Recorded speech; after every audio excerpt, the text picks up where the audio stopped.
ছবিটি গ্রাফিকটি আগেই ভালো ছিল। কেন যে এই কাজ করতে গেল? আমি কথাটা বলার সাথে, সাথে কিন্তু আপনারা বুঝে ফেলছেন। ঢাকা বিশ্ববিদ্যালয়ের টিএসসির পাশে যেই মেট্রো রেল গিয়েছে সেই পিলারের মধ্যে, রাজুক ভাস্কর্যের পাশে পিলারের মধ্যেই শেখ হাসিনার একটি ছবি ছিল।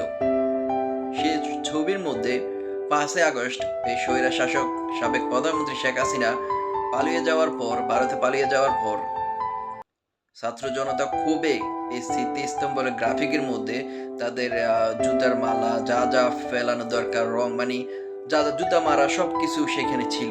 মানে জুলাই বিপ্লবের ৫ই আগস্টের যখন বিপ্লবী ঘটে তখন সেই স্মৃতি ধারণ করার জন্য শেখ হাসিনার এই গ্রাফিটির মধ্যে যা যা ছাত্র জনতা করা দরকার সেগুলো আপনারা দেখছেন করেছে। সেগুলো স্মৃতি হিসেবে কিন্তু ছিল। তো শনিবার দিবাগত রাত আ ঢাকা বিশ্ববিদ্যালয় প্রক্টর টিমের একটি একদল সদস্য সেটা মুছে ফেলার চেষ্টা করে। তখন শিক্ষার্থীরা দেখে সেটি বাধা দেয়। তারপরে কিন্তু গ্রাফিকটি নতুনভাবে অঙ্কন করা হয়। যেভাবে অঙ্কন করা হয়েছে, গ্রাফিকটি তৈরি করা হয়েছে এখানে দেখতে পাচ্ছেন। আ অনেকেই বলতেছেন এখন আগেরটাই তো ভালো ছিল। এখন তো পুরাই রাক্ষসের মতো চেহারাটা তৈরি করে ফেলেছে।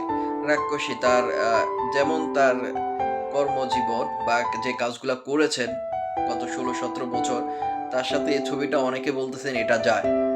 যে ফিলারের মধ্যে যে গ্রাফিকটি তৈরি করা হয়েছে নতুন করে আরকি। যে আগেরটা তো তার তার সেম টু সেম রূপ ছিল। এখন সেটাকে যখন অর্ধেক মুছে ফেলা হয়েছে, এখন নতুন করে সেটা গ্রাফিক তৈরি করা হয়েছে। এখন ছবিতে দেখতেই পাচ্ছেন আপনারা। তো এখন আপনারা মতামত মানে মন্তব্য কি করবেন? কি আগেরটা ভালো ছিল না? কি জন্য যে তারা মুছতে গেল?